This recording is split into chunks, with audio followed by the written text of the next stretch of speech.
hacemos hoy para presentar el libro La belleza desarmada, lo hacemos en el marco de un aniversario. El Movimiento Comunidad y Liberación cumple en Campana este año 30 años.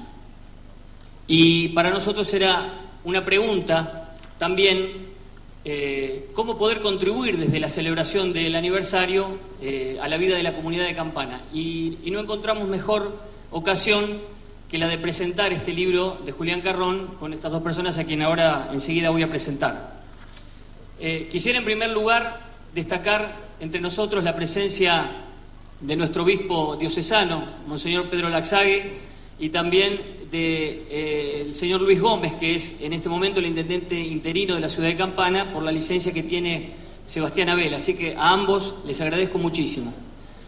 Monseñor, queríamos pedirle por favor, si usted era tan amable, de hacer un saludo inicial, así que le paso el micrófono. Bueno, saludo a todos en este aniversario de 30 años, y viendo el título del libro espero que no se desarme esto que han armado durante 30 años, y que seguramente si lo han hecho con tanta continuidad tiene su belleza, y bueno, es fruto de la convocatoria. Hoy recibo un gran amigo acá, grande en todos los sentidos, el querido Eduardo, que nos va a iluminar seguramente con lo que va a contar. Bueno, bienvenido y gracias a todos de estar acá. Muchas gracias, Monseñor. Gracias por acompañarnos y por sus palabras. Muchas gracias. Queremos entonces agradecer también, de modo muy particular, al Club Ciudad de Campana, que nos ha cedido las instalaciones desinteresadamente, como ya nos ha pasado en otras oportunidades, así que nuestro más profundo agradecimiento al Club Ciudad de Campana. También a la Intendencia Municipal, que también ha colaborado con algunas de las necesidades del encuentro, así que de modo particular también a ellos, y a la empresa local, Letanú y Arévalo, que nos ha acompañado también proveyéndonos de este material en el que estamos hoy sentados y podemos hacer entonces desde aquí el encuentro. Vamos a dar inicio entonces a nuestro encuentro con un momento de cantos.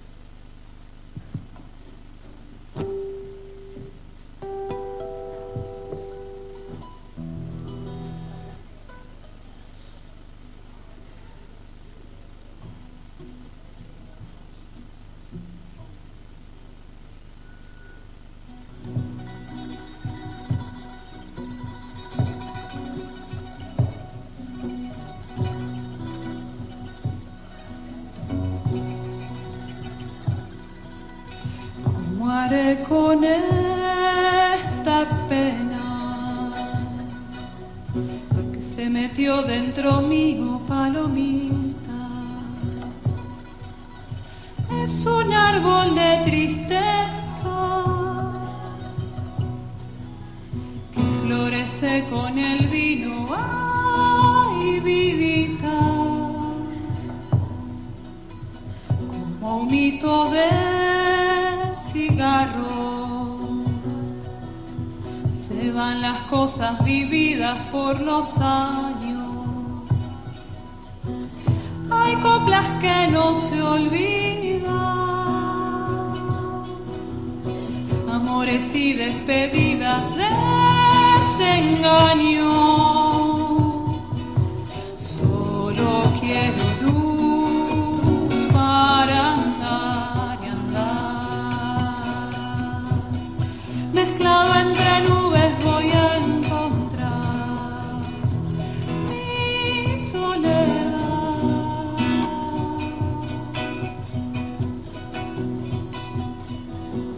Largo mi grito a los vientos,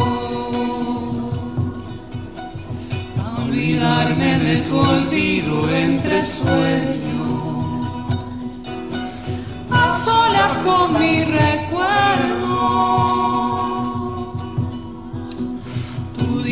distancia y mi camino a los cerros. ¿Cómo haré con esta pena? Hoy canto para desangrar la palomita. ¿Dónde enterrar el cariño? ¿Y dónde mis esperanzas? ¡Ay, vidita! Solo quiero luz para andar y andar. Mezclada entre nubes voy a encontrar mi soledad.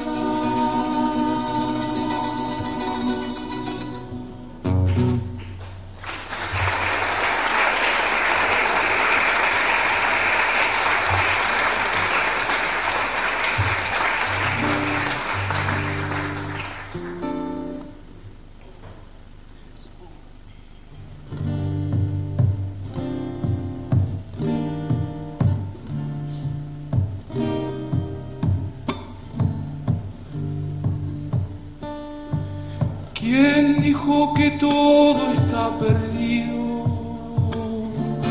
Yo vengo a ofrecer mi corazón. Tanta sangre que se llevó el río. Yo vengo a ofrecer mi corazón.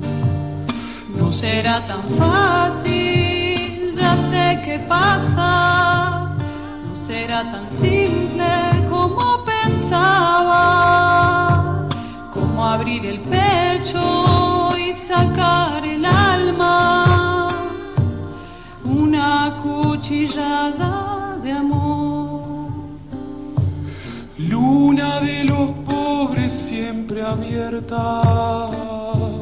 Yo vengo a ofrecer mi corazón como un documento inalterable. Yo vengo a ofrecer mi corazón. Uniré las puntas de un mismo lazo. Me iré tranquila, me iré despacio. Y te daré todo y me darás algo. Algo que me alivie un poco más. Cuando no haya nadie cerca o lejos, yo vengo a ofrecer mi corazón. Cuando los satélites no alcancen, yo vengo a ofrecer mi corazón. Y hablo de países y de esperanza. Hablo por la vida, hablo por la nada. Hablo de cambiar esta nuestra casa. De cambiarla por cambiar nomás. ¿Quién dijo que todo está perdido? Yo vengo a ofrecer mi corazón.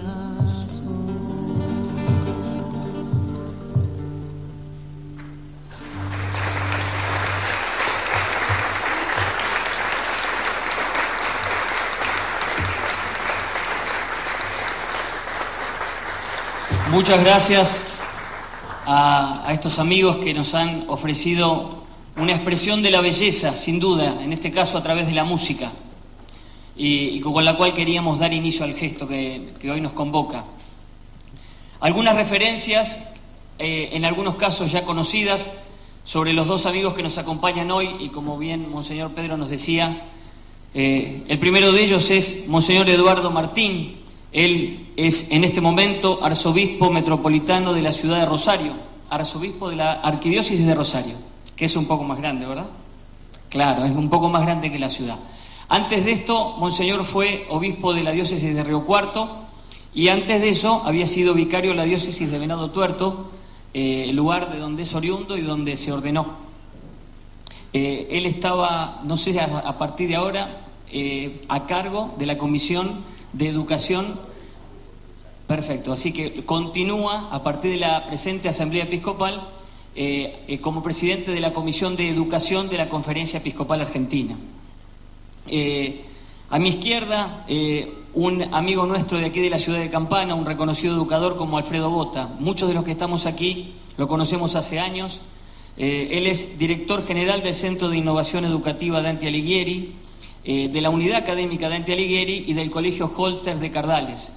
Ha tenido vinculación con numerosas entidades educativas y organizaciones sin fines de lucro vinculadas a la educación y últimamente, solo para hacer parte de un resumido currículum, fue elegido por el Centro de Implementación de Políticas Públicas para la Equidad y el Crecimiento para participar de la obra 50 Innovaciones Educativas para Escuelas, un libro que entiendo que hace poquito también fue presentado, ¿verdad? Así que le agradecemos a Freddy su presencia y solamente introducir de esta manera el libro que hoy queremos presentar, que ellos van a presentar y yo solo introduciré. No tiene para nosotros un interés intelectual o diría meramente declamativo de su contenido. El libro está pensado por su autor como una ocasión de diálogo, como una apuesta a intentar, frente a los desafíos que nos tocan vivir, una hipótesis de respuesta. Así que este método es el que nos hemos propuesto hoy con ellos dos para hacer esta presentación del libro. Le hemos aclarado a ambos que no teníamos interés de que ellos nos vinieran a contar lo que dice el padre Julián Carrón. El padre Julián Carrón es el responsable en todo el mundo del movimiento Comunidad y Liberación.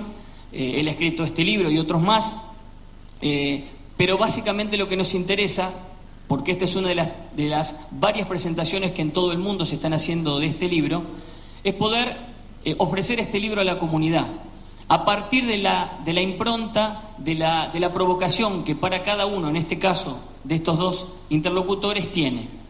Así que vamos a ir formulando algunas preguntas y los hemos invitado a ellos a que vayan aproximando a responder. No pretendemos de ellos una exégesis del padre Carrón, esto está muy claro. Así que, en primer lugar, el libro hace un planteo inicial sobre lo que el padre Carrón llama una situación de crisis, un contexto de crisis, un momento de confusión, que él describe con varios ejemplos y que cada uno podría hoy incluso citar en esta sociedad contemporánea en la que vivimos, en la cual, entre otras cosas, dice Carrón, las evidencias a través de las cuales en la historia se había construido la experiencia religiosa, muchas de ellas han quedado prácticamente derrumbadas. Por eso, la primera pregunta que le formulamos, en este caso, si fuera posible a Freddy, es esta, es decir, ¿cuáles son, de acuerdo a la impresión que has tenido, las características de este contexto? Es decir, ¿compartís vos este concepto de que estamos en el marco de una crisis y en tal caso de qué se trata? ¿Cómo podemos afrontarle y desde dónde partir? Bueno, buenas tardes a todos, un gusto estar acá. Gracias por invitarme, creo que la condición de la invitación es que soy amigo de Sergio, ese es y necesitaba un ladero y acá me trajo, gracias. A mí lo que más me impresionó cuando empecé a leer es la mirada de Carrón frente al mundo contemporáneo, que es crítica y no es criticona. A mí tengo como una adversión natural a la gente que critica mucho una situación, porque me parece que, yo digo, bueno, pero si me tocó nacer acá, discúlpame, soy parte de este mundo, no tengo la culpa, ¿qué hago con esto? Y Carrón no es ingenuo en la mirada, ni siquiera es complaciente, es crítico, pero siempre da una salida, ¿no? Como el cartel de salida fundamental. Muchas miradas sobre el mundo contemporáneo critican el mundo contemporáneo y no ponen el cartel de salida, y eso genera una atmósfera de encierro terrible y a nosotros nos deja perplejos. Yo estudié sociología con una compañera que está acá, que la encontré hace muchos años que no la veía, y durante toda la carrera viví pensando, ya sé que el mundo está mal, yo ya lo sé, y ahora qué hago con esto, digamos. Toda la historia crítica propia de la sociología contemporánea, que nació para criticar, nunca da una salida. Y a mí lo que me interesa de Carrón es que no, sí da una salida sin dejar de ser crítico en la situación. Y lo que más me llamó la atención es que esa salida está también al alcance de uno, digamos, que no es una salida estructural.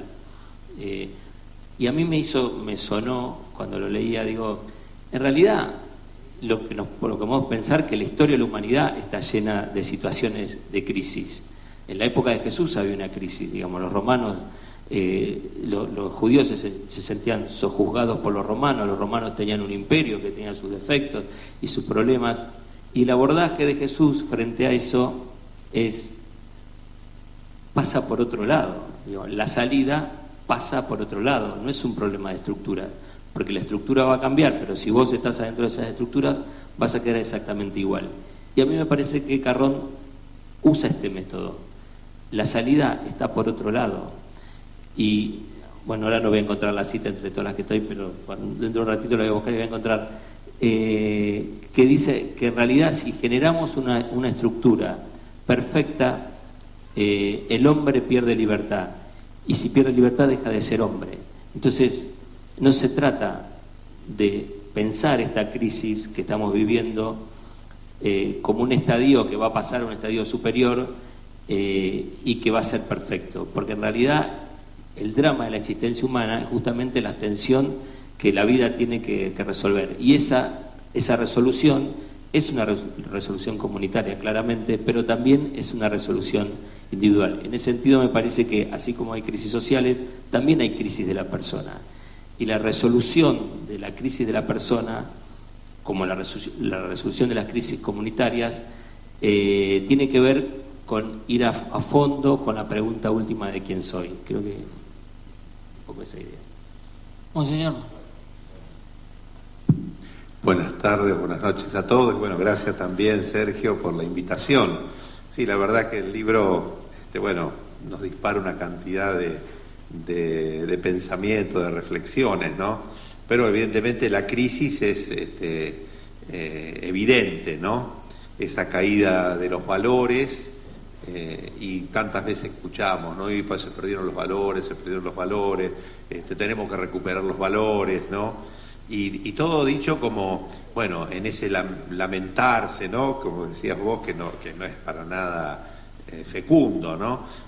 O con un deseo voluntarista, ¿no? De querer que, vamos a empeñarnos en recuperar los valores que sostenían la vida de la comunidad, la vida de la sociedad, ¿no? A mí lo que también me sorprende y me llena también de entusiasmo y de esperanza es que Carrón no se pone a contestar directamente, sino hay que profundizar en la naturaleza del sujeto, quién soy yo, ¿no? Y por eso descubrir en dónde tenemos las necesidades. A mí me gustaba la canción esta de Fito Páez que dice: vengo a ofrecer mi corazón como un documento inalterable, ¿no? Otro rosarino. Otro rosarino, sí. Y un documento inalterable. Yo decía, pero inalterable ¿por qué? Bueno, macanas nos mandamos siempre, pecados tenemos, no hay nadie que pueda decir no tengo pecado, ¿no?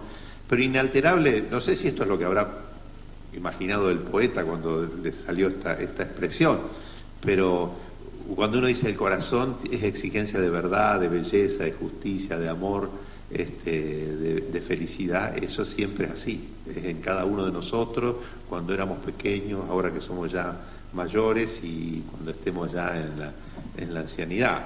Entonces, me parece que es como redescubrir la naturaleza del sujeto, lo que nos puede permitir afrontar con esperanza una recuperación de los valores, no recuperación de los valores, sino los valores como fruto, como una consecuencia. Y en este sentido tengo la imagen del árbol, ¿no? ¿Qué es lo que hace que un árbol se mantenga, crezca, podemos decir, sea sólido, no lo tumbe el viento y dé frutos? Y eso es la raíz, ¿no? Y en la persona la raíz es el nexo con el misterio, ¿no? Con el infinito. Y eso es la base que puede sustentar luego un cambio que dé frutos, ¿no? Pero los valores serán siempre consecuencias de algo que está antes, que está en la base, y por eso a mí me admiró cómo en los distintos capítulos del libro, ya sea cuando toma la crisis de los valores al inicio, ya sea cuando trata el tema de la política, el tema del trabajo, el tema del amor matrimonial, es siempre ir a profundizar en la naturaleza del sujeto, siempre recuperar el yo, recuperar el sujeto, recuperar su naturaleza, volver otra vez a descubrir que somos relación con el misterio y que por menos de eso no podemos caminar en la vida, ¿no? Siguiendo esta línea que ustedes planteaban, Carrón hace una afirmación que por lo menos para mí es especialmente provocativa y que de hecho, algo ya citabas hace un minuto, cuando él de una manera muy convincente dice: es necesario que nosotros descubramos que el otro, el que no soy yo, siempre, dice él, y esto es lo más llamativo para mí, siempre es un bien para mí, siempre es un bien. Va más allá, dice, inclusive en la política. ¿Ha sido igual de provocativo para ustedes? Es decir, ¿es algo que te parece que sobre lo que le vale la pena hacer una mención? Sí, es una afirmación fuerte, ¿no? Porque yo pensaba, el otro es un bien para mí, y a lo largo del día tuve y este que me hizo tal cosa. Entonces pensaba qué significa para mí que el otro sea un bien. Y yo me acordaba una situación, un momento, con mi esposa estábamos pasando un mal momento. A nadie le pasó, a los que están casados, bueno, a mí me pasó, tengo la suerte de ser la excepción de esta sala. Y no, la verdad que no encontrábamos mucha salida, y fuimos a visitar a una amiga, muy amiga nuestra, que es hermana de la Visitación, y a mí monja, exactamente, ¿no? Sí, que es monja de clausura. Y ustedes dirían, ¿qué sabrá una monja de clausura de matrimonio? Por eso fuimos, como no sabía nada. Entonces ella nos dijo una cosa que a nosotros nos llamó la atención. Dice: no lo van a resolver esto si se miran a ustedes mismos, mírenlo a él, mírenlo a Jesús, y ahí van a encontrar algo de lo que les pasa a ustedes. Entonces el otro es un bien, y en ese momento yo sentí que ella era un bien para mí, porque me sacó de esa cosa que tienen como, ¿cómo se llaman estas ratitas que dan vuelta? Los hámsters. Me sacó como los hámsters de estar dando vueltas sobre el mismo eje y poner mi propia vida, la de mi esposa y en todo caso mi matrimonio, en otro eje. Si no hubiese estado ella, esto en mí no hubiese ocurrido. Entonces el otro es un bien para mí porque me trae una novedad que yo no hubiese salido de mí mismo. Y yo lo que siento que el mundo contemporáneo hace exactamente el trabajo al revés. Hoy uno de los trastornos en psicología más frecuentes, tipo epidémicos, es el narcisismo, ¿no? Mi esposa es psicóloga, por eso lo sé, y además lo veo. De los trastornos que tiene, el 60% son trastornos narcisistas, que es justamente mirarse a uno mismo, regodearse de uno mismo, armar un falso self, una falsa seguridad en sí mismo, y salir a la vida buscando que alguien nos sostenga todo el tiempo ese falso self, inventándonos una realidad paralela, ¿no? Entonces lo que a mí en esa mirada el otro no entra, porque uno nunca salió a buscar el otro, y como nunca salió a buscar el otro, nunca se encontró a sí mismo. A mí lo que me pareció de novedoso esto es que cuando yo salí y fui a buscar al otro y lo encontré, y encontré una respuesta para mí, cuando volví yo era más yo que antes. Ese camino el mundo contemporáneo hoy no lo muestra, porque lo que tienen que tener los chicos es una autoestima alta, tienen que tener, tenemos que cuidarlos, tienen que tener muchos derechos. Ese marco, digamos, hace que nunca pueda salir de sí mismo, porque es tan cómodo, es como, ¿por qué no se van los chicos de la casa? Y a los 30 años tienen casa, comida, están tan cómodos, pueden hacer todo lo que podían hacer, pero adentro de la casa, digamos, pueden tener la novia, pues todo adentro de la casa. Entonces, ¿para qué van a salir? Se quedan. Entonces, digo, me parece, volviendo a que el otro es una oportunidad, no hay posibilidad de que haya un yo, y ahí Carrón cita a Guardini, no hay posibilidad de que haya un yo si no hay un tú. Nosotros nos reconocemos si hay un tú, y entonces cuando hay un tú hay un nosotros, y uno es más uno. Sí, yo creo... Adelante, por favor. Sí, que las personas que más nos ayudan, por lo menos esta es mi experiencia, ¿no?, que a uno más le han ayudado a crecer, son las personas que a uno le han puesto alguna cuestión.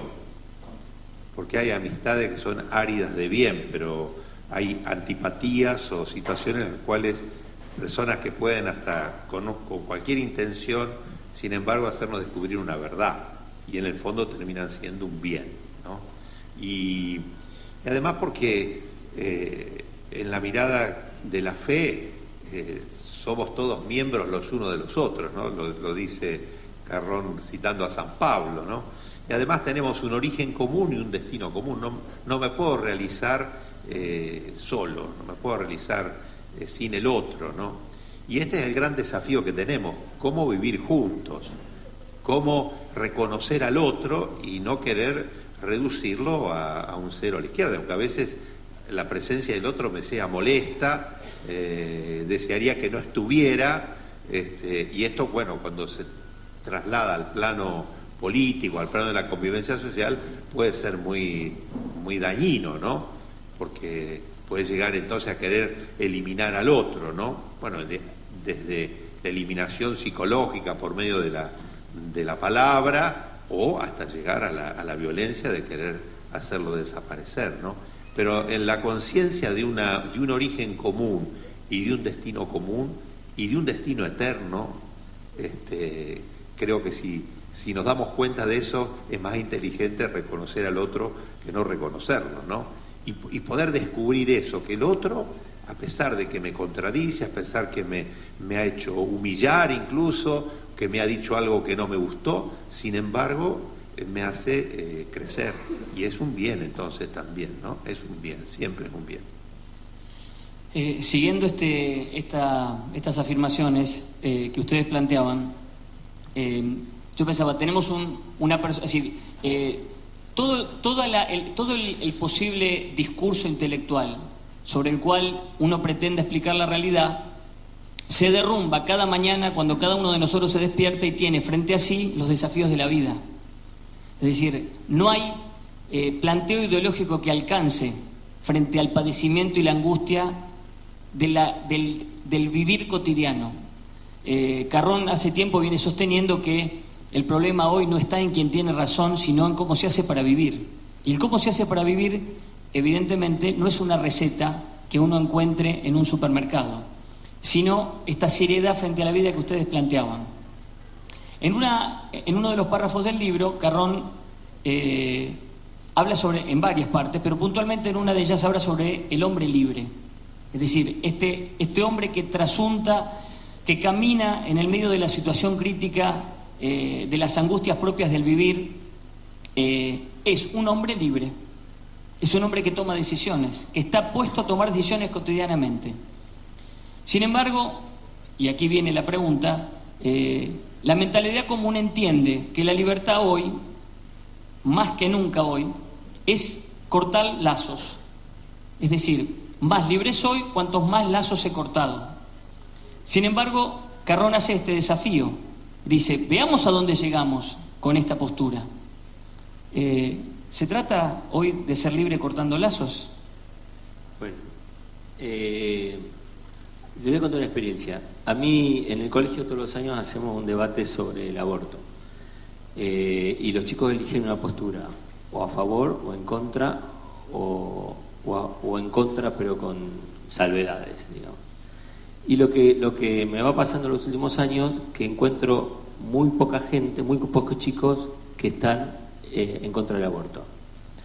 De hecho, en el último debate estaba mi hijo solo, con 2 cursos. en contra del aborto. Entonces yo pregunté, ¿por qué si pueden elegir libremente todos eligen una sola postura?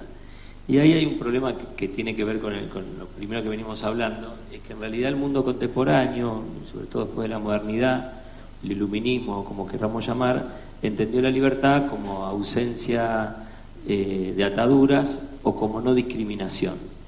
Y la realidad, la no discriminación trae estas consecuencias, porque digo que está bien no discriminar a nadie.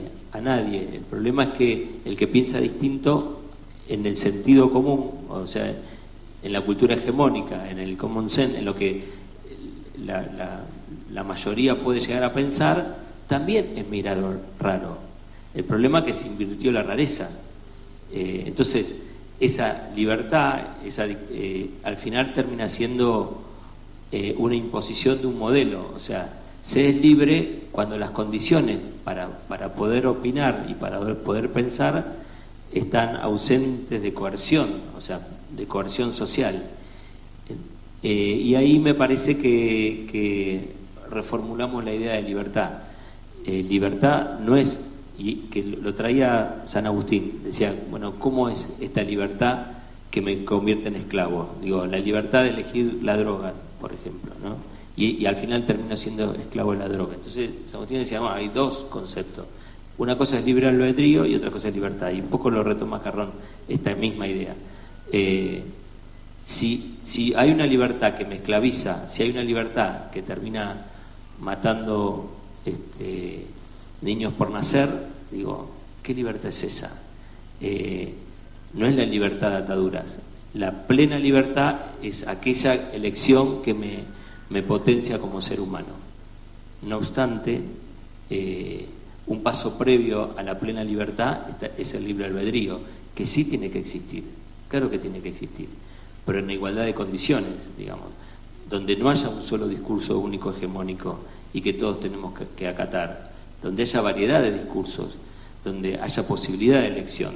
Bueno, eso es lo que creo que no ocurre en el mundo contemporáneo. Por eso el concepto de libertad tiene que ser más plenamente entendido como aquella decisión que de verdad me planifica como ser humano. Sí, lo que decías de esta esclavitud.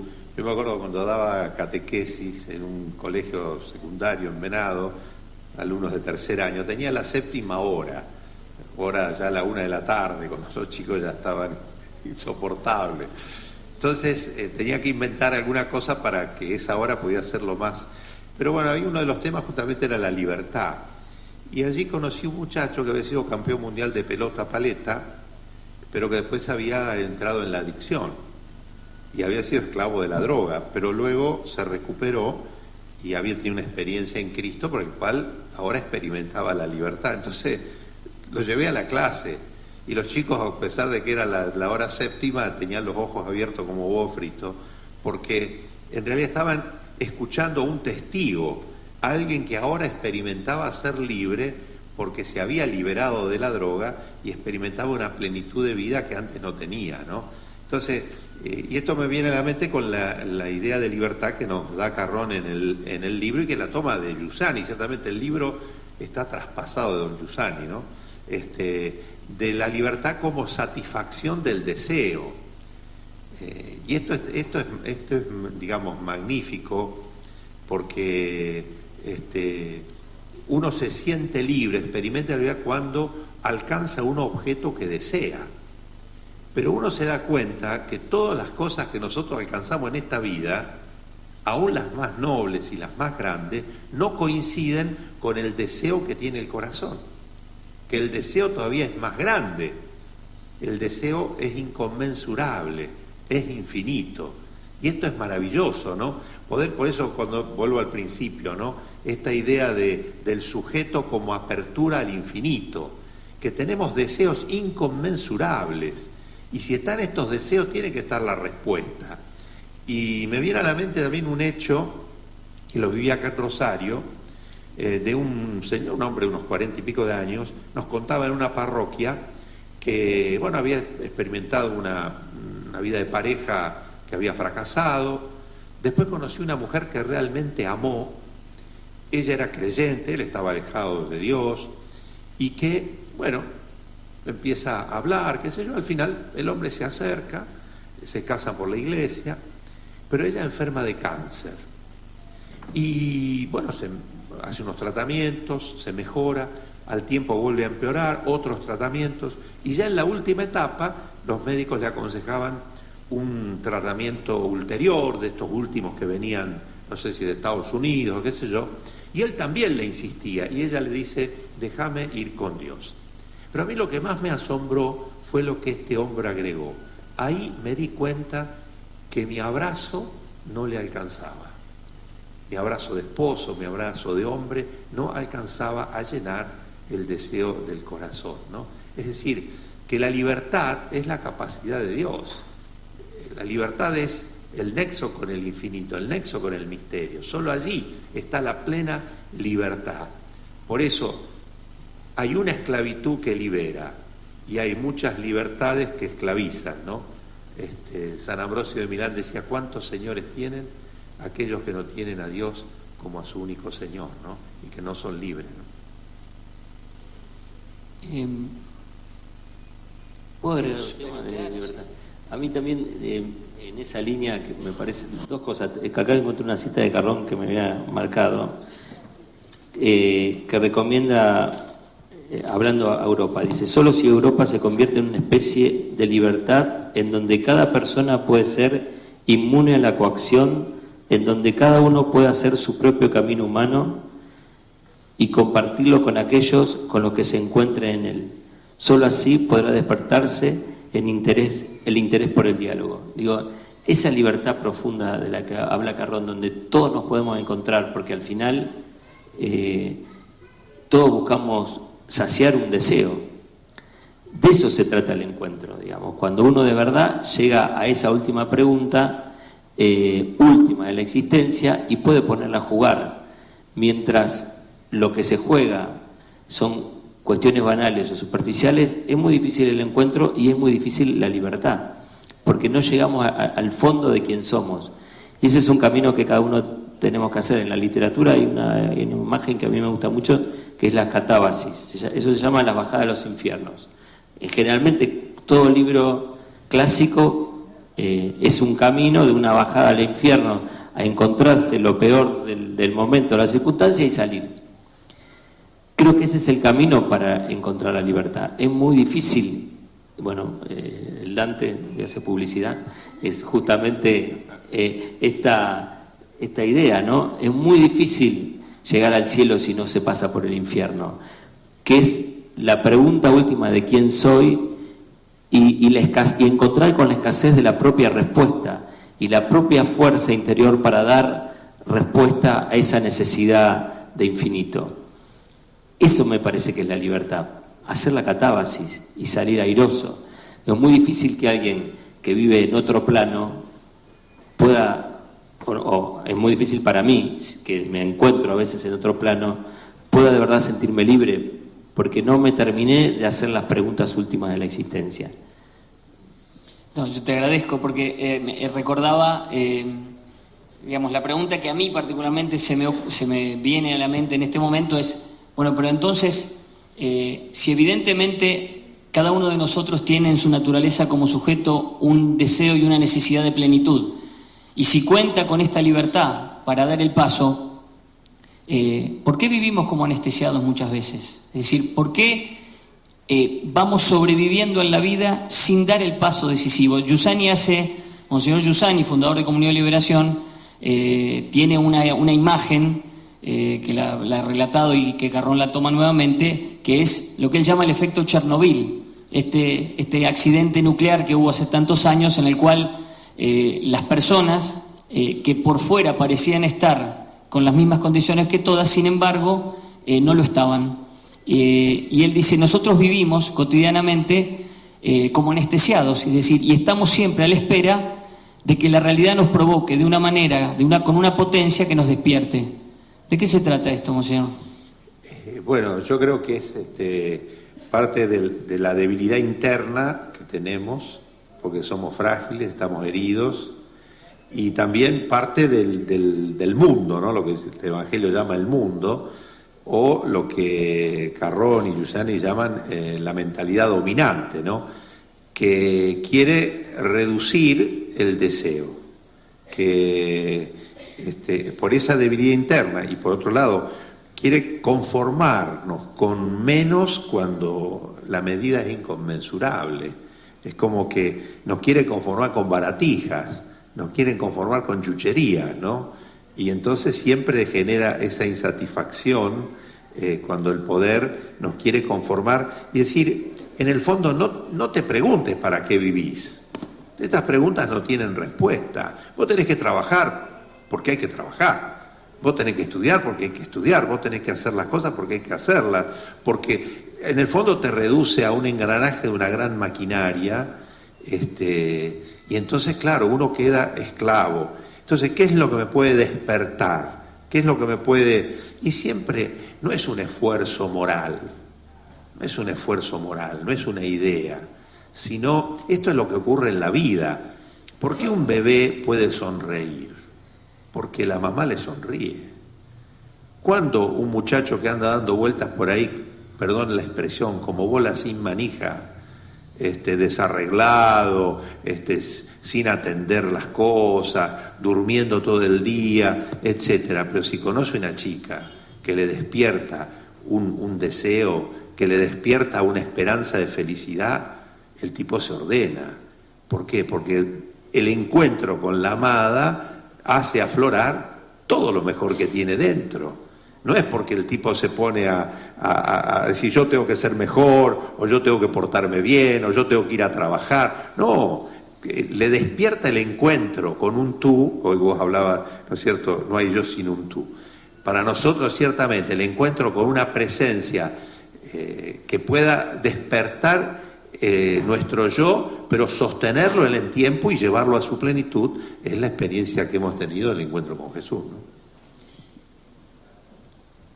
Ahora, ¿cómo se educa una libertad?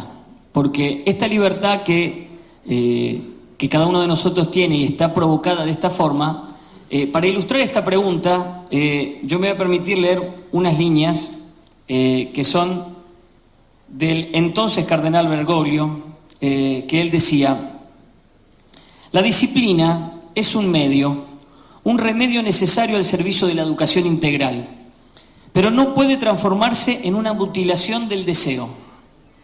El deseo se contrapone a la necesidad. Esta última, la necesidad, es satisfecha en cuanto la carencia es resuelta. El deseo, en cambio, es la presencia de un bien positivo y siempre crece, se estructura y pone en movimiento hacia aún más. El deseo de verdad avanza encuentro a encuentro. La pregunta que les transmito es: ¿en qué medida la experiencia educativa depende de a quién podemos mirar? ¿Cómo es posible construir este nexo entre el sujeto y la realidad que lo mira? Porque vos decías recién, basta con que el encuentro sea lo suficientemente provocativo para que uno se ordene. ¿Qué significa un testigo en la experiencia educativa? Bueno, yo creo que todos nosotros como adultos somos mirados por los chicos y ellos nos calan en 5 minutos. Es decir, se dan cuenta qué queremos en la vida, para qué estamos, cuál es nuestra pasión, qué es lo que nosotros entendemos de la vida. Entonces, es fundamental el adulto en la educación de un niño, de un joven, y de un testigo, es decir, de alguien que vive apasionado porque ha encontrado un sentido a la vida y eso lo quiere comunicar, y entonces anima al chico indicándole lo que él sigue, lo que él mira, porque si no todo terminaría en cada uno de nosotros, es decir, vos seguime a mí y termina en mí. No, seguime a mí porque yo estoy siguiendo otra cosa. Lo experimentaba eso los otros días en las parejas, en la fiesta de la Virgen de Fátima. Ustedes saben, este año los 100 años de Fátima, 13 de octubre fue la última aparición de la Virgen. Bueno, en el pueblo una localidad de 15.000 habitantes, es muy agroindustrial. Bueno, había todas las instituciones del pueblo, estaba ahí la Virgen, una carroza preciosísima, ¿no? Y una mamá jovencita, no sé, no tendría 30 años, en el cochecito, la procesión hizo una estación, se puso en cuclillas, tenía la nenita de 1 año, no sé, tenía 1 año, y le indicaba con el dedo la imagen de la Virgen. Era impresionante la imagen, ¿no? La madre le decía, mirá, y la nenita tenía la mirada fija en la Virgen con una sonrisa. Entonces digo, esta es la educación. Un adulto que a su niño le dice dónde tiene que mirar, qué es lo que tiene que seguir, pero es porque ella es la que lo está siguiendo, ¿no? Entonces yo puedo entusiasmar a otro en el camino de la vida, en el conocimiento de la realidad, meterse en la realidad, en su significado, si yo también estoy empeñado en ese camino, ¿no? Me parece que esa es la función del testigo, ¿no? No que no tenga defectos, no que no tenga fallas. Muchas veces pensamos que testimonio es igual a coherencia moral. Bueno, pecadores, ya digo, somos todos, ¿no? Pero justamente parte también del testimonio de un pecador es pedir perdón, ¿no?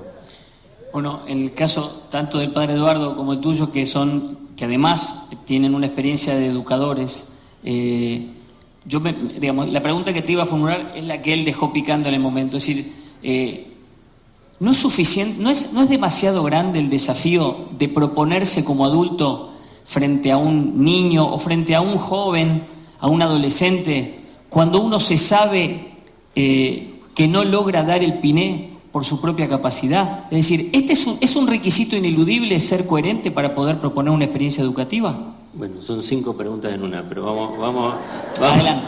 Vamos por una es que sí es inmenso y creo que quizás Monseñor sí. En mi caso no me da el piné y lo reconozco. Lo que sí, a mí el problema de la educación en realidad es un problema existencial. O sea, primero es el problema de lo que yo creo, lo que es la vida, y al final eso es lo que se va a transmitir. Y el otro tiene la libertad de tomarlo o no tomarlo, digamos, porque al final educar es correr el riesgo de tener una hipótesis donde contemple todas las variables de lo que es la realidad y proponerla. Y el otro la puede tomar o no, porque lo que importa no es que el otro me siga a mí, sino que armar un encuentro tal que la hipótesis que yo le propongo, si le parece viable y coherente, la tome como propia. Y eso de verdad nos excede. A mí me gusta, y tiene que ver con esto que venimos hablando del mundo. ¿Vieron los pasos de Alcohólicos Anónimos? El primer paso es reconocer que no puedo, y el segundo paso es reconocer que hay una fuerza superior a mí para que me lleve adelante, y el tercer paso es reconocer que esa fuerza opera en la realidad y me ayuda a salir adelante. Digo, no es que soy alcohólico anónimo, pero me gusta esa idea, digamos. El primer paso es, acá estoy yo, no puedo, digo en términos bíblicos, lo que habrá dicho la Virgen, yo no soy acá de la esclava del Señor, acá estoy, decime qué hago. Y segundo, reconocer que hay una fuerza superior a mí y que además esa fuerza opera en lo que haga. Entonces me parece que el lugar del educador es ese, es proponer humildemente, una hipótesis, pero no imponerla, porque la imposición siempre atenta contra el otro y contra la libertad del otro, y eso la Iglesia aprendió que a lo largo del tiempo, y creo que es lo bueno que podemos rescatar de este momento contemporáneo, que la Iglesia no es más triunfalista, y eso me parece que está bueno. Lo piensa desde el llano y hace una propuesta. Lo que no debemos dejar de hacer es hacer la propuesta. Sí, yo creo que proponer, no imponer, ¿no? A mí mientras hablabas del ofrecimiento de una hipótesis, me acordaba de un ejemplo que viví también no hace 5 años. Yo voy siempre a un pueblito, San Eduardo, a 18 kilómetros de Venado, es la familia de mi mamá, está allí, estaba el campo de mis abuelos, así que en el verano siempre me voy unos 10 días, voy a celebrar misa al pueblo. Y a la salida de la misa, una directora jubilada me dice: Eduardo, mira, tengo un señor que quiere tomar la primera comunión. 45 años el hombre. Pero el cura no me trae el catecismo, dice, y yo temo que se desanime. ¿Por qué no venís? Vamos a charlar un poco. Bueno, el hombre sí dice: yo quiero tomar el cuerpo de Cristo porque quiero entrar en el reino de los cielos. Yo nunca escuché una expresión tan concisa y tan clara de lo que significa la Eucaristía, ¿no? Y como causa de alcanzar el destino último, ¿no? Y entonces se me ocurre preguntarle ¿por qué? Y me dice: aunque sea una vez antes de morir. Una urgencia tenía ese hombre a los 45 años. Dice: cuando yo tenía 15 años iba a un campo y el dueño a trabajar, y el dueño de ese campo me decía: si vos querés entrar en el reino de los cielos, tenés que tomar el cuerpo de Cristo. Es decir, esta era la hipótesis. Una hipótesis que fue sembrada en el corazón de ese chico a los 15 años, pero que dio fruto 30 años después. Y esto es maravilloso. Cómo la hipótesis y cómo la educación no se puede evaluar. Uno puede evaluar la instrucción. Uno puede evaluar si sabe matemática, como ahora quieren las pruebas aprender, si quiere, si el tipo sabe comprender un texto, si sabe sumar y restar, si sabe ciencia social, etc. Pero lo que es como respuesta a una hipótesis, puede ser que en el momento parezca un fracaso, pero luego la persona, como es libre, ¿no es cierto?, esa libertad y las circunstancias de la vida pueden hacerlo otra vez, que eso que había escuchado 30 años atrás se convertía en una urgencia y en una esperanza de realización en su vida, ¿no? O sea, por eso la educación es maravillosa en el sentido que nunca tenemos razones verdaderas para desanimarnos, o los papás, ¿no?, cuando ven que los hijos van por el otro lado donde ellos le indicaron. Sin embargo, digamos, siempre está la esperanza, ¿no? Sí, el problema, creo, de la educación es cuando lo reducimos a que sepa este contenido, que sepa inglés, que sepa, todo lo tiene que saber porque el mundo está hecho para poder desplegarse en conocimientos, pero si el problema educativo lo reducimos a eso, estamos en un problema grave. La otra vez había un chico que tenía problemas en la escuela, se portaba bastante mal, entonces lo senté. Cuando llega a mí es porque ya es irremediable, digamos, ¿no? Si no, no llega, ya no hay forma. Entonces lo senté y digo: bueno, contame qué te pasa. Y lo despisté porque le pregunté qué te pasa. Y no qué hiciste, porque hiciste esto, lo reté. Y se quedó así. Decime 5 cosas buenas tuyas. No tengo. Bueno, yo te voy a decir esto. Y se quedó así, se empezó, con los brazos cruzados, ¿no? Como, no vas a avanzar acá, no vas a entrar ni con un cañón. Y entonces le digo: ¿y por qué estás enojado? Y se largó a llorar, pero lloraba, se le caían las lágrimas así, abrazado, y no lo podía reaccionar. Entonces, pues, yo más o menos conocía la historia y le dije: bueno, la verdad es que te han pasado cosas duras, esto, pero más allá de eso, vos tenés un camino para salir adelante, podés salir adelante. Tenés que pensar qué es lo que te pide de verdad tu corazón. Había entrado en el tema de drogas también, chico. Por eso, y si de verdad las drogas te dan respuesta a eso. Y me abrazó y me dijo: nadie me habló así. Y lloraba. Digo: bueno, la próxima vení con un listado de cosas buenas que tenés y seguimos charlando.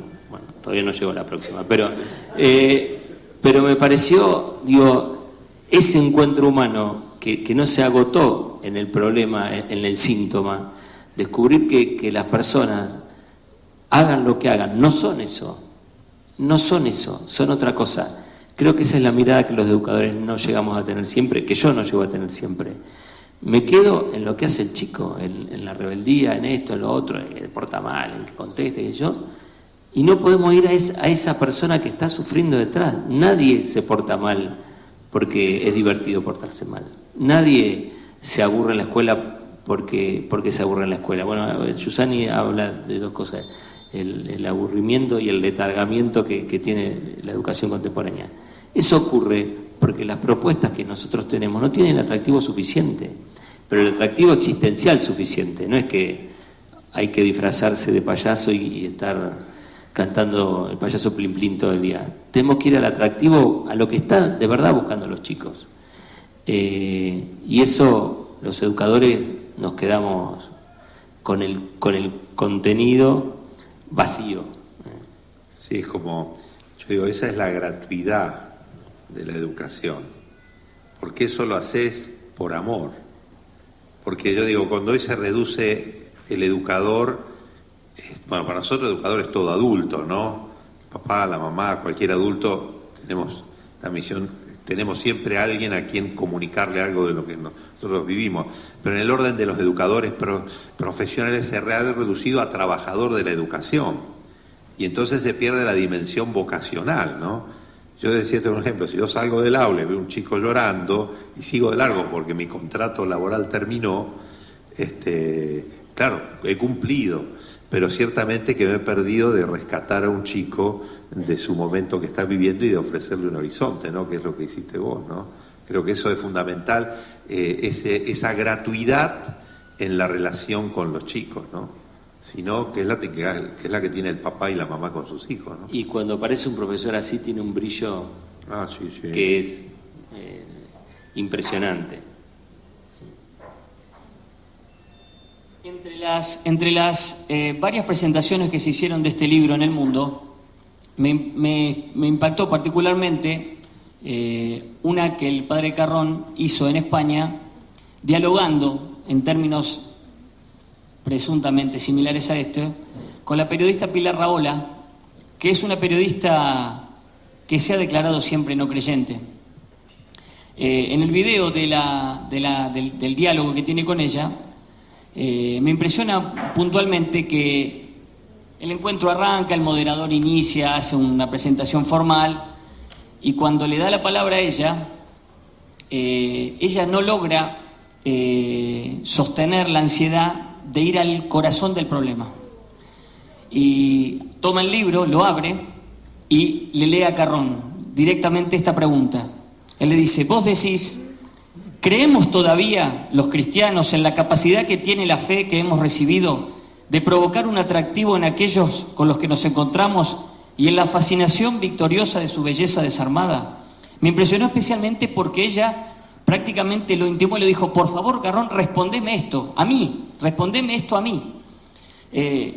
A este punto, con el recorrido que venimos haciendo, la pregunta es, hoy, en este mundo que tiene las categorías de libertad y de consumismo que tenemos, y donde pareciera que todo lo que uno busca a la mano está disponible y sin embargo el hombre sigue estando insatisfecho, ¿qué belleza tiene hoy el cristianismo para ofrecerle a cada hombre y a cada mujer de este mundo?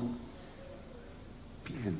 Bueno, creo que en primer lugar, solo si en mí Cristo ha entrado, yo he cedido, he tenido este encuentro y lo sigo teniendo hoy, y no lo tengo solo, sino con otros, porque esta es la gran maravilla del cristianismo que nos hace comunidad, ¿no? Y que nos sostiene justamente en el camino, ¿no? Y que nos ven gente que vive con más alegría, con más gusto la vida de todos los días, ¿no? Que puede incluso sobrellevar con más paciencia las condiciones adversas de la vida, que puede mirar a la muerte con una serena esperanza y no con desesperación. Bueno, es decir, por medio de los frutos, ¿no? Puede alguien decir, a mí también me gusta ser como esa gente, ¿no? Si eso no está, por más que hagamos toda la teoría del cristianismo, quedará en una teoría, ¿no? Quedará en palabras lindas, pero uno necesita ver personas, ¿no? Y por eso el problema, como el de la educación, el problema del adulto, el problema de la fe también es cómo vivo yo la fe. Y es una respuesta de cada día, ¿no? Una respuesta de cada día. Bueno, lo primero que digo es cuando agarré el libro y decía la belleza desarmada, yo entendía antes de leerlo como desarmada, que no... Desarticulada. Y después, claro, cuando uno empieza a leer, desarmada de sin armas, inerme.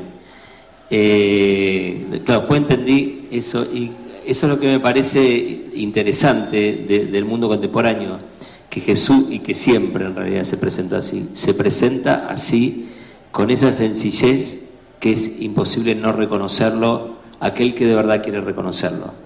El otro día, hablando que tenía que presentar este libro con un profesor amigo que no practica, le conté, digo, claro, y pensando en eso, yo pensé en mi vida y digo, en realidad yo soy creyente porque Dios me vino a buscar, no hay un solo mérito en mí que me...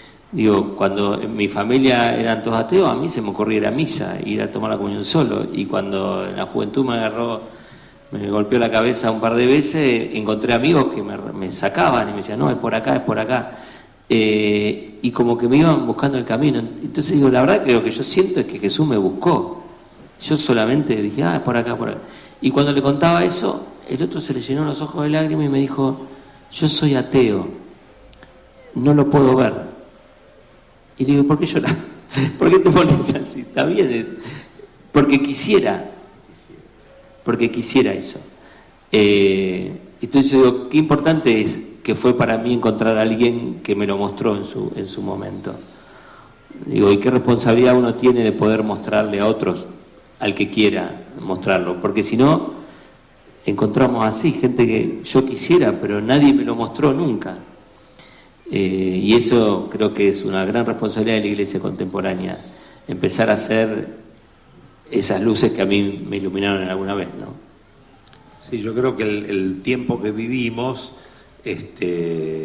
a mí me hace recordar mucho a la carta de Diogneto. O sea, la carta de Diogneto es una carta que escribió un cristiano anónimo, un tal Diogneto, en el siglo II.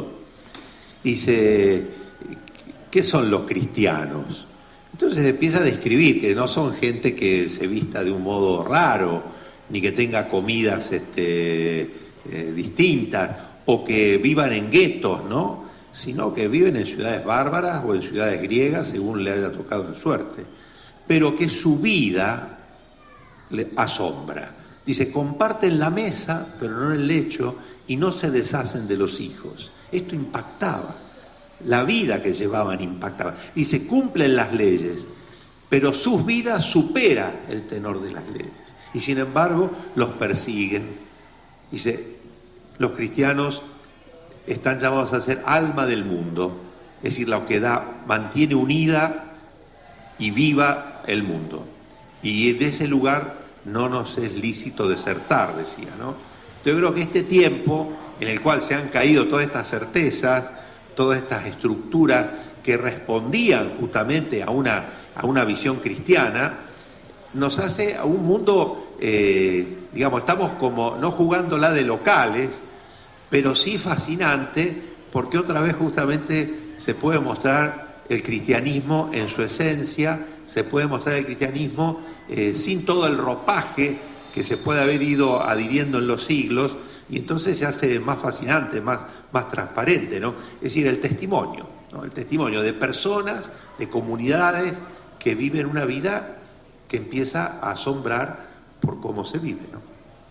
Y por eso el ejemplo que contabas hace un minuto sobre la potencia que tiene una experiencia como el enamoramiento para cambiar la vida, es decir, para cambiar radicalmente la vida, porque no es que la cambia de costado. Claro, es decir, totalmente. El ejemplo de la experiencia afectiva del enamoramiento es enormemente descriptivo. Giussani lo usa cotidianamente para mostrar cómo, cuando el atractivo tiene esta potencia, uno cambia la vida.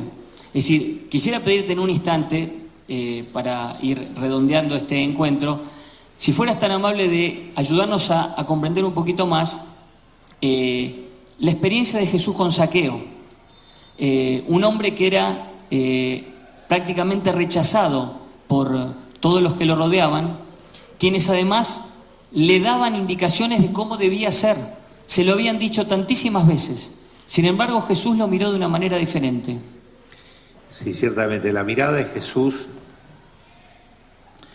es la mirada de alguien que nos ama, que me ama, que quiere mi bien más que yo mismo y que va al fondo del corazón y no se detiene en lo que está después, digamos, en lo que está antes, perdón, en lo que está antes, ¿no? Nosotros nos detenemos siempre en lo que está antes.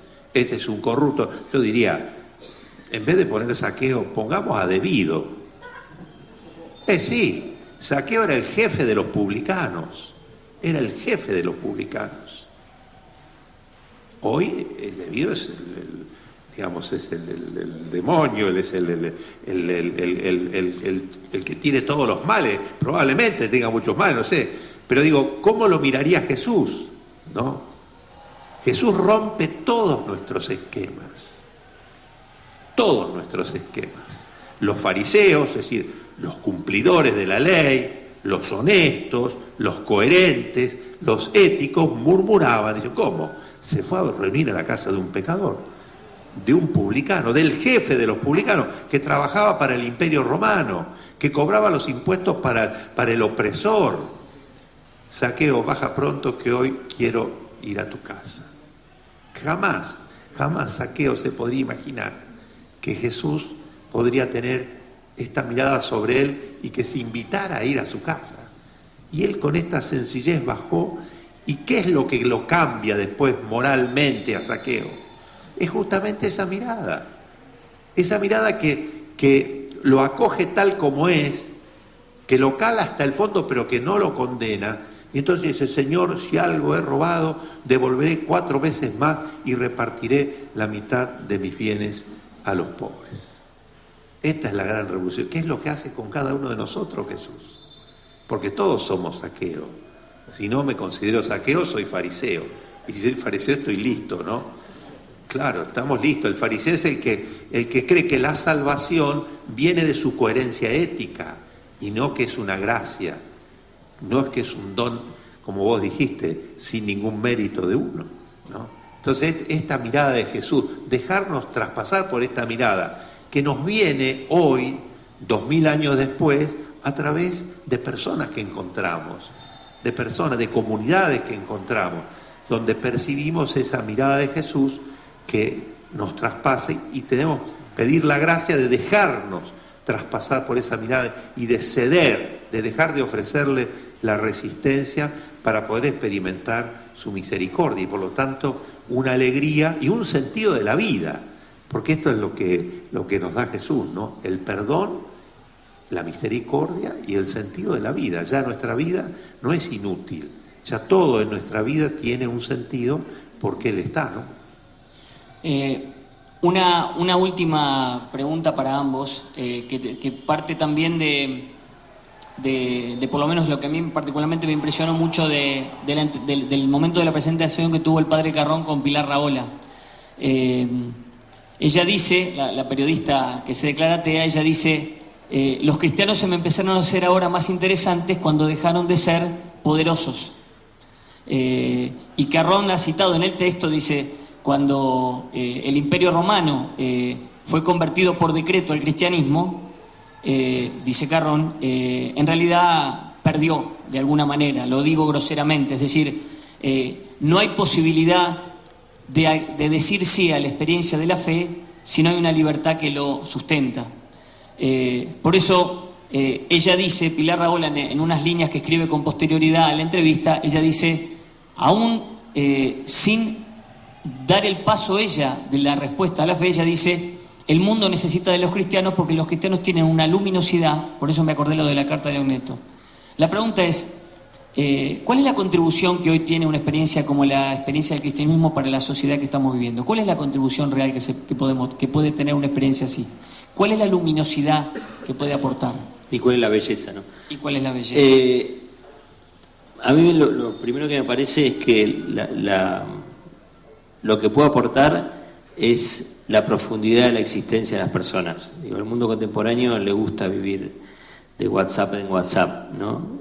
Donde no hay ningún vínculo, ninguna profundidad, se contesta así rápidamente. Y en general la vida es así, digamos, ¿no? Hace poco vino un papá al colegio porque la nena tenía 28 faltas y se había enfermado y había quedado libre. Y vino a los gritos y decía, ¿me dejan la nena libre? Y yo le digo, bueno, pero estamos a la 29, esto es un mes y medio menos de clase, Digo, pero el problema no es la falta de la nena, porque vamos a suponer que uno le puede dar una falta más.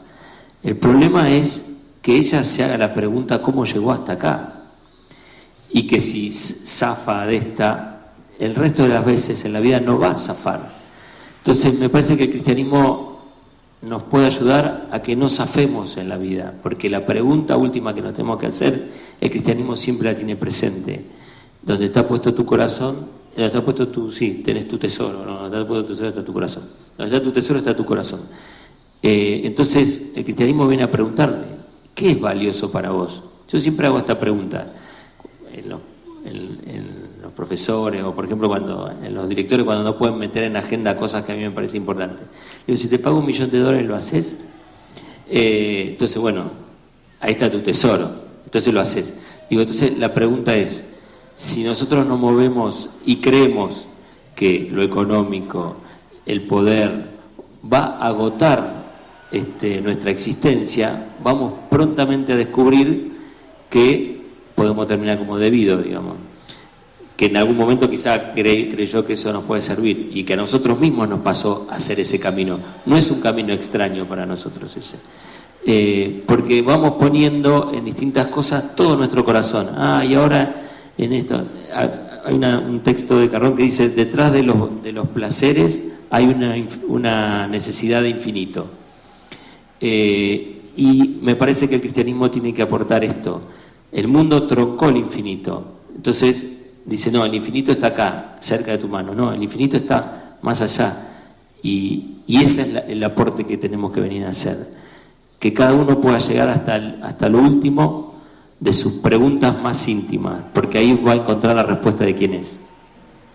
Sí, yo creo que la experiencia cristiana tiene la fascinación que despierta lo humano, que despierta mi inteligencia, que la deja inquieta, que la pone en búsqueda, que no la adormece y que despierta mi afecto, es decir, una capacidad de amar, de entrega, de pasión, porque todo tiene un destino bueno, ¿no? Y entonces eso se hace fascinante la aventura de la vida, no ahorrándonos algún sacrificio, ¿no? Sin ahorrarnos la dramaticidad de todos los días, el dolor, el sufrimiento, etcétera. Pero yo sé que todo es para un bien. No hay circunstancia que sea ajena al camino a la felicidad, ¿no? Esto es maravilloso, poder levantarnos cada mañana y afirmar al Señor como sentido de la vida, ¿no? Y saber que mi día vale la pena, que cada pasito que doy en la vida no es inútil, que eso va a hacer que todo lo más bueno de nuestra vida también ya me hace vivir mejor acá y que se va a recuperar plenamente al final, donde entonces nada se pierde. Es decir, meternos en esta aventura cada día es realmente extraordinario, y que mi mal es perdonado. Esto es maravilloso, no sé si llegamos a comprender. Yo pido la gracia de decir, Señor, que pueda comprender cuánta es tu misericordia, ¿no? Porque no dejo de ser frágil, no dejo de ser pecador, no dejo de caerme 1000 veces, pero eso no es lo que me determina, ¿no?